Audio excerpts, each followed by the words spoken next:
His program is thought out and no profanity. I introduce Bill. I want to say thank you, Irving. That's very Bill. all right. Very, very good. By the way, a little truth here this morning. I was that parrot on my trip here. I left in plenty of time to join you, and somehow had a series of, shall we say, surprises, which elicited thank you. A great deal of parrot talk. I was grateful that I was alone in my car, because many of you think of me as a nice guy, and this would ruin that completely. Okay, let's see here. As usual, we're having some kind of excitement. What would a presentation be without Ruth? No, without some glitch or somehow here. Okay. All right. And then once again, boom. Much better. Thank you.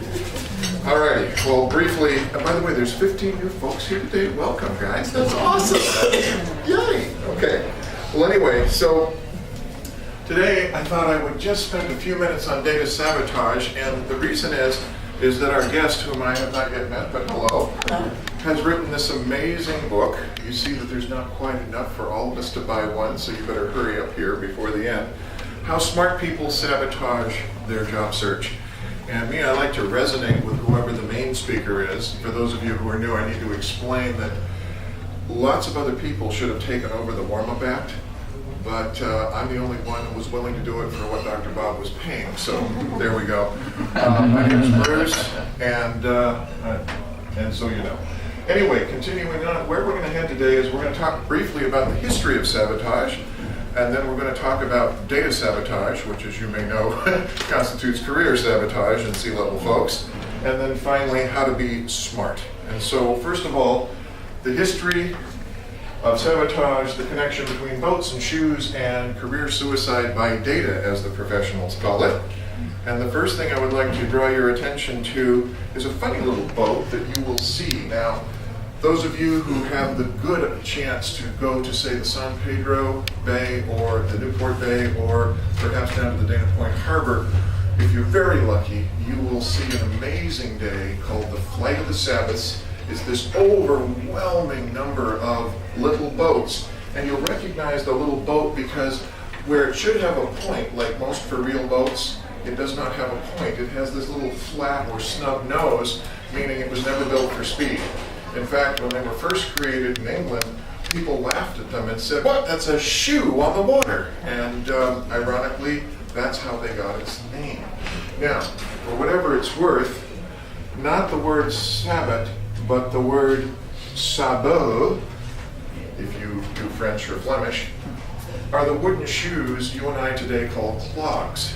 But the idea behind the sabot was they were utterly practical. They're carved out of wood, which cannot have made them the last word in foot comfort, but neither here nor there.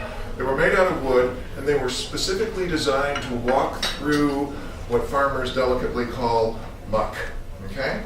And the blunt point at the end was for nudging cattle that were typically 7 to 8 times bigger than you are, and that's how you'd motivate them. Now here's the interesting thing.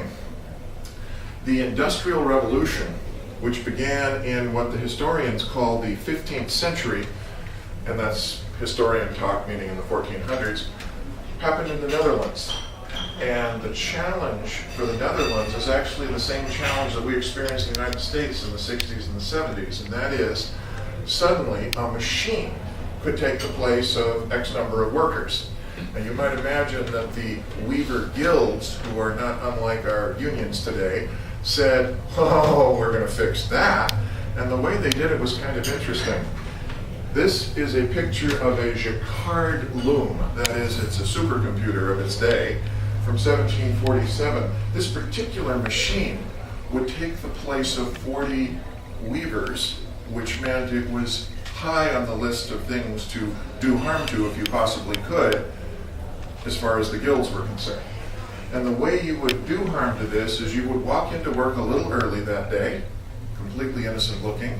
You would remove your sabots and you would set them at strategic points inside the machine, so that when the machine fired up, it would literally beat itself to pieces against these hard wooden shoes, these sabots, and hence we get our name today.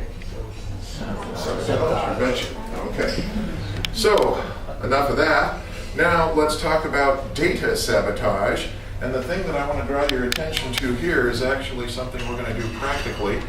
I want to go ahead and take a look at a spreadsheet.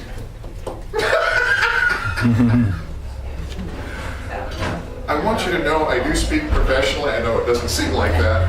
And this only happens here. It's the magic of the room. I'm not sure what it is, but okay, which is why I always have a backup plan. And the backup plan today is to go ahead and simply show you that in Excel, you can, for example, highlight a column. Just go up to the tile up on top and do a right mouse click, okay? The whole column is highlighted. And by the way, how far does that column go down? That's a good guess, actually. 1,048,576 rows. So plenty of room. Okay. The next thing you do after you right mouse click is, do you see down here there's hide and unhide? Now depending on the version of Excel you have, it may only say hide and then it's a toggle. Click it once to hide something, click it again to unhide something. But in the latest version out 2013, you'll have hide and unhide. So the point is, you hide it, and then here's the result. Do you see here that we need to put on our Sherlock Holmes cap? Do you see here we have column A and B and D? There's obviously something missing here.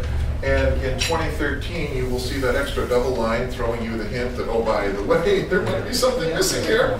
And the point is that all you do is you simply highlight the column B and the column, in this case, D, and then once again, you right mouse click, you get that lovely speed menu, and what it does is it opens up that column again.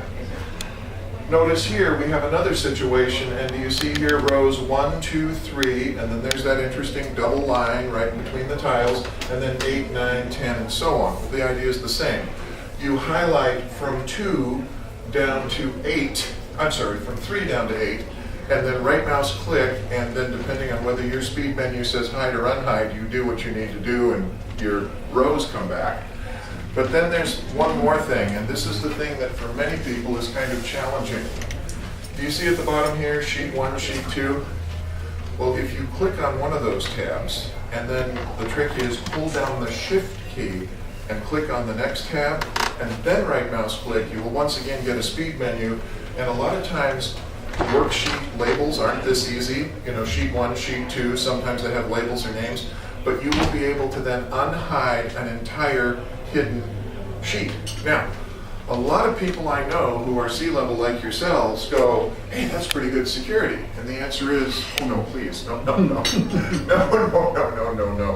The whole point of this little presentation is to show you how people get lulled into thinking they're secure, except that hide and unhide are not secure features, they are cosmetic features. If I right mouse click, I can unhide anything you've hidden. How secure is that? It's not secure. Okay. All right, so with that in mind, by the way, Dr. Bob, Yes. how did you get the transcript of Kim's and my counseling appointment? That was amazing. It is. It is. It's absolutely amazing. Okay. So we're going to talk a little bit about being smart. And by being smart, the first thing we want to do is get the main metaphor of Excel security. And that main metaphor is an electric fence. You may not look at me and go, what, this guy knows about electric fences? Actually, I don't. My daughter, who is a farmer in Virginia, does, and she updates me on all these things. Basically, there's two things you have to do with an electric fence. First, you have to, what she calls string it, I think that's plain English for put it up. And then once it's all up, then you have to turn on the juice. And so many times when I teach this, my students, maybe 1 in 150, will call me on the phone a few days later and go, what you did in the classroom doesn't work in real life. And I'm like, seriously? Yeah, you should, okay. And then finally I go, is this about security? And they go, yeah. Did you turn on the power to the electric fence yet? Oh, bathtub's running over, have to call you back, bye. You know, it's like, okay, fine, we're good. But basically, here's what you do. You come in to, say, the ethos breakfast analysis here, and by